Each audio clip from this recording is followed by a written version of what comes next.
Week 4, Friday Night Insights. Welcome. We have Ben Diggle, we have Wes Hewitt, I'm Bill Lease. We're here every week. We're here to pick the games. Ben's doing it at a much better clip than Wes thus far. Well, I don't know about much better. One game ahead for the season. I'm like the Devil Rays right now. Wes doesn't want to hear it, but we'll get to that. Right now, we start with our surprises from last week. Ben, what's yours? Surprise from last week, Bureau Valley. They went beat a good Amboy Lamoille team that was expected to challenge for the Big Rivers title, and they've kind of served notice that they're back. They had a down year last year, but they've really come back. Talked to Jeff Olson this week, and he kind of thought that people underestimated them a little bit. And he's first-year coach, right? Yes, he is first-year coach. Took over for Dave Moore, who's now at Princeton. Curiously enough, Dave's kids still play at Bureau Valley, though. He's got a freshman son on the program, so Olson basically promised to teach him everything he knew and then send him to Princeton next year. But looking for big things from Bureau Valley. They got a nice game against St. Bede this week that'll tell us a lot more. Which would be my surprise, but I'm not in on that. St. Bede beat Sterling Newman. How'd that happen? No kidding. Wes? Not much of a surprise in the fact that they win, but Woodruff is 3-0 with. They basically lost a lot of what they had the last few years. Mitch Hidden and Zach Gutierrez and Matt Crowley and a lot of the guys who sort of helped build that program are gone. But Justin Chappie and Adrian Smith and Walter Burns have sort of helped morph that team into sort of a run team, and they're 3-0. Surprisingly, I think they've ground out some games, won it with managing the clock and defense as opposed to what they did the last few years, or just sort of throw it around and try to outscore you. I really didn't think I'd ever see Tim Thornton run the ball. No. He struck me as a guy who would stick to that no matter what. But yeah, in fact, there were some impressive. coaches in the area who actually sort of said that could be Tim's downfall. I mean, it's like it's too much sort of a college style. Right. And he needs to learn in high school that sometimes you got to have just grind the clock and shorten the game. He did that against Rock Falls. It's always hard to throw in bad weather. Right. That's my thing about it. Like the teams that are based on the pass, it's just kind of hard to move through the postseason. Right. It's kind of the old Woody Hayes thing of 2 bad things out of 3 can happen. I mean, you know. But I gotta say, I thought of Woodruff last week when I was sitting there watching Notre Dame and Alleman, as just to pick one game that I happened to see. Appreciating Woodruff just for the entertainment value of 2 hours when you went and saw him. That's true. And he even these admitted games that are just dive. Yeah, they had 2 possessions through the first quarter and a half. And then it's just basically once you get to halftime and you're up 6-0 or 12-0, then maybe you can kind of spread it around a little bit. And knowing if you make a mistake, you have a lead and the game's only a half long. And like I said, it's sort of, I don't think he's going to take that stuff out of his playbook, but just adding the run and adding that element, I think, just makes them more dangerous. It's a little experimentation week, and there's a prerogative to do it in some of these mid-state 6 games they have coming up. Yeah. What's our game of the week in the big schools here in week 4, Wes, now that everybody's in conference play?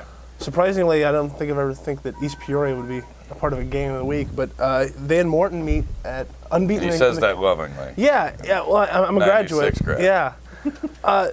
They meet for the first time unbeaten in the league. First time ever as two unbeatens, and the winner of this game probably is up there with Metamora when it comes to the lead in the Mid-Illini. Morton has surprised for the last couple of weeks and sort of just ground out really tough wins over Dunlap and Pekin. And East Peoria has escaped, I guess, a couple of times against Limestone and Pekin. And it just, or Canton, excuse me. And so now these two meet, and we sort of just can't East Peoria. If East Peoria hangs with the Morton and even beats them, it just throws a lot of things into the air. Could just further complicate the Mid-Illini race more so than it already is. Right. Everyone's sort of, Metamora, I think, is head and shoulders above everybody. But beyond that, it's kind of just a jumbled mess. And your game of the week?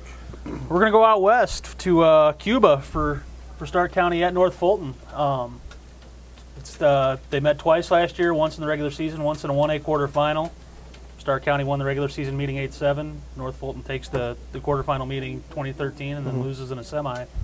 So there's definitely some hard feelings here, and I think you're going to see a really spirited game.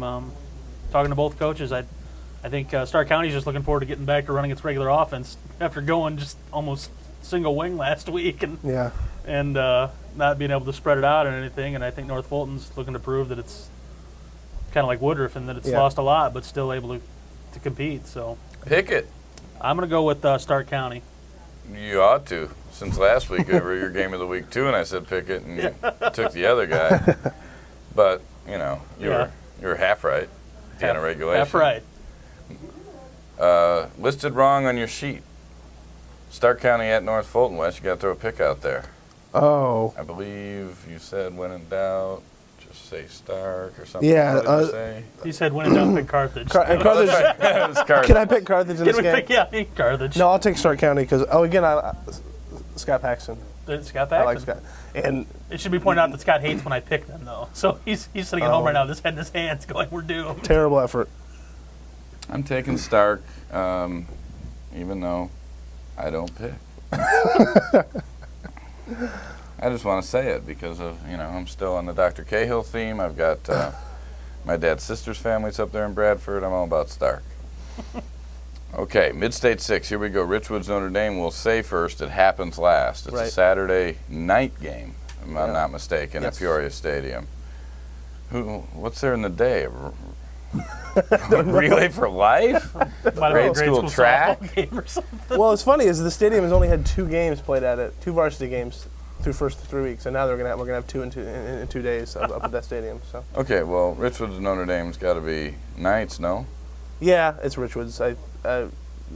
Notre Dame has shown some fight the first couple of games. They took on a Rock-On Alleman team that usually is a perennial sort of power and sort of hung with them, and they didn't show it very well against IVC, but I think they'll hang around for a quarter or so against Richwoods, but Richwoods eventually wins this pretty big.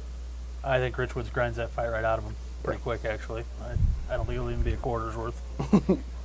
Woodruff Manual is the first night at the same site, Yes. and that's Manual's homecoming here early because they're away a couple times after this, if I'm not mistaken. So they'll probably have a couple of football players playing in the band at halftime and doing what they usually do.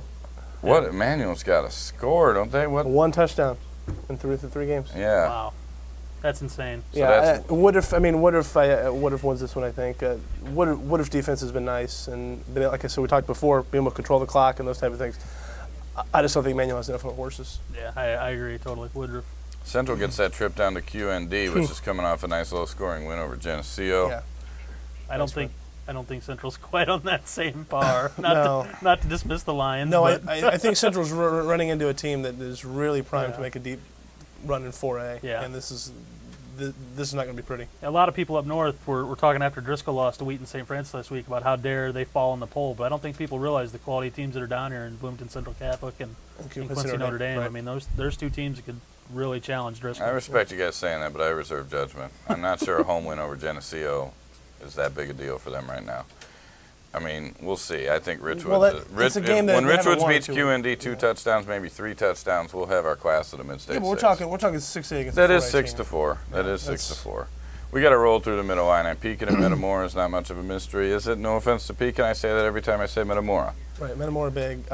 Pekin again, just similar to what Notre Dame is doing, and they're going to put up a fight for you, and they're in the Notre Dame and Pekin. They're sort of in the midst of a rebuilding, and within a few years, those type of teams will give the Metamoras a run. But right now, it's Metamora big. I'm just interested to see this because George Cater said he wants to kind of pattern it after Metamora and Right. see, here they are. Well, You What I know, like see how about many Pekin steps is they that have. they've got the continuity of all their assistants. Yeah, They have that new head coach that we've Absolutely. talked a lot about, but Doug and Marshall and those, assistants are still there. Sure.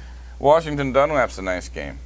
Washington Dunlap is a nice game, even though Dunlap hasn't quite performed to standards lately. But I think Washington's going to pull it out. The Dunlap assistants were a little concerned about their size. yeah. Washington, I think they were extremely physical against Canton last week, and I think that carries over to a Dunlap team that's kind of licking its wounds right now. Battle of Little America. Canton comes to Limestone. Winner gets Banner Marsh. Yes, winner gets Spring Bay. I think I like Limestone in this one. They've had a couple of tough luck losses against Pekin, and then last week against East Peoria. I think that they've shored up the defense a little bit, and their offense has sort of been explosive for the first few games. I like them in this one. I'm going to go Rockets as well. Okay. Possible surprise. But I am not arguing with you. Nobody cares. I'm not picking. The only thing I do is pick a lock of the week, and that's now. And Ben and I, of course, the only 2 in that one. West bowed out week 2 or 3 or whatever. Who? I'm going to go with Washington. I'm going to go with Woodruff. Gotta love my Manual Rams. I'm in the district, but I'm going to have Woodruff spoil their homecoming. All And right. that is it for week 4.